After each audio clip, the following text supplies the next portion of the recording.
I am a startup and my challenge is, should I hire experienced people to do the job but I don't have the money to pay them? Or should I hire freshers but they don't have the skills to get the job done? What should I do? If you'd like an answer to this question, then tune into this episode of Get Real with Rajiv. Another question is, no matter what communication method I use with my team members gang up against me and they do the exact opposite of what I'm asking them to do. I can't fire them because they produce results. What should I do? The answer is in this episode of Get Real with Rajiv. Another question is, we are an edtech startup. We've created a product for teachers, but for the last 8 months, we are getting no response from the market. Where are we going wrong? What should we do differently? Answer in this episode of Get Real with Rajiv. And finally, I'm a freelancer and a lot of people take advantage and get work done for free from me and promise the stars and don't pay me for the work that I do. What should I do in such a situation? Well, the answer is in this episode of Get Real with Rajiv. So tune into episode number 75 of Get Real with Rajiv. It's our Diamond Jubilee episode. So make sure you watch it and tell me what you think.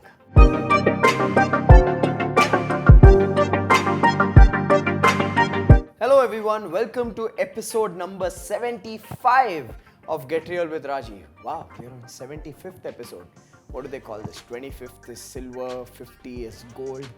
I think 75 is Diamond Jubilee. So welcome to the 75th Diamond Jubilee episode of Get Real with Rajiv. Like every single week, I'm going to be answering 4 questions for all of you. And today, Pawan is going to be the voice of your questions. So Pawan, what's the first question? We have Srinidhi asking, how should a startup go about hiring their initial staff? Challenge has always been MBA interns or experienced people. Cost plays a driving force. What would be your advice? Well, Srinidhi, if you are building a startup where the nature of work requires technical experience, technical expertise, domain depth, then definitely hire experienced people because you want that qualitative input going into that product development that your startup is doing. And if your question is, how can I pay them? I can't afford those salaries of those experienced people. Well, there are quite a few experienced people who are willing to trade their time in exchange for ESOPs. So explore the ESOPs model instead of a high fixed salary model. But if your startup requires clerical work, it requires more manpower bandwidth, and the nature of work is not needing people who have depth in technology or depth in technical expertise or domain expertise, then you can do with freshers. So Srinidhi, it all depends on what are you developing or building in your startup. And based on that, you have these 2 pathways. I hope that makes sense to you, Srinidhi. With that, let's move to the second question for the week. So, Pawan, what's the second question? We have Harsha asking, no matter which way of communication I used to communicate with my employees, they gang up and don't listen to what I have to say. Or worse yet, they do the opposite of what I want them to do. I can't let them be the way they are, and I can't let them go because they are high-performing individuals. How do I handle this? Well, Harsha, let me ask you a question. Whose business is it? And I'm not asking you this question to instigate you to be authoritative and to be dictatorial. But I'm asking you this question so that you can check with yourself whether you are a fair leader or not. I mean, check with yourself, are you a leader who wants people to do what they're supposed to do as a part of their job role?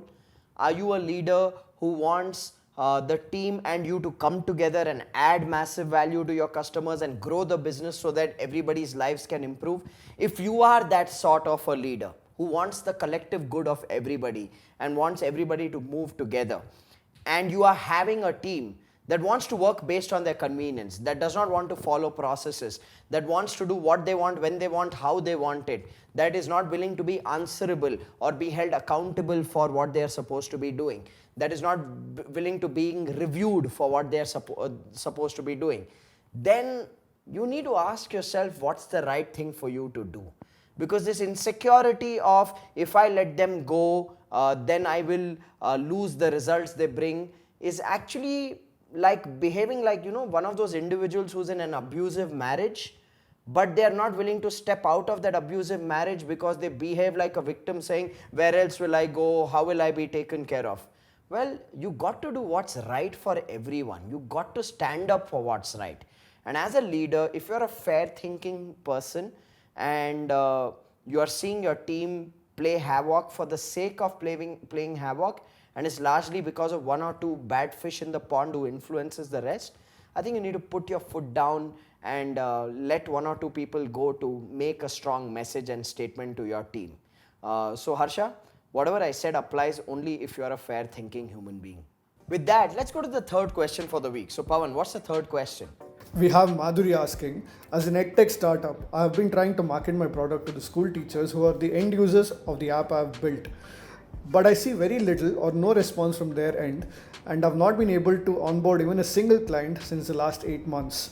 Where do you think I'm going wrong? What should I do differently? Well, Madhuri, you need to ask yourself, have you created something that those teachers need and are willing to pay for? Or have you created something that you feel the teachers should use and they should pay for? There's a big difference between the two. Because if you've created a product that they genuinely need, where there's a burning need that, hey, by using this product, this problem of mine gets solved, I don't see a reason why the market will not accept that product. And are they willing to pay for that need is another big question that you need to check with yourself. Because sometimes people need things, but they're not willing to spend money on them. So you end up creating a product that can change the world, but the world is not even willing to give you any change. So you want to understand that the rules of business is to create something where people need something which is solving a significant problem for them, and those customers, those target audience is willing to pay for it. Now in your case, it may be that the product is great, it is something that the teachers need, but the teachers may be expecting the school administration to pay for it, because they may say, why should I spend from my own pocket? The school administration should pay for it. Now, even though your product may simplify the work of a teacher or amplify the impact of a teacher, you need to ask yourself and answer the question in the market of what is the business benefit for the school administration to invest in that product. Because the school administration may not be willing to invest in that product, even though it may be of use to the teachers, because they don't see a direct business benefit to them. So what's that direct business benefit statement that you need to come up with regards to your product and pitch it to the people who are actually going to spend money on it? These are some directions of thought for you, Madhuri. And another thing that I would recommend is this: when you've created a new product, first serve, then sell. What do I mean by this? Go out there, enroll a couple of schools where you're giving the product for free.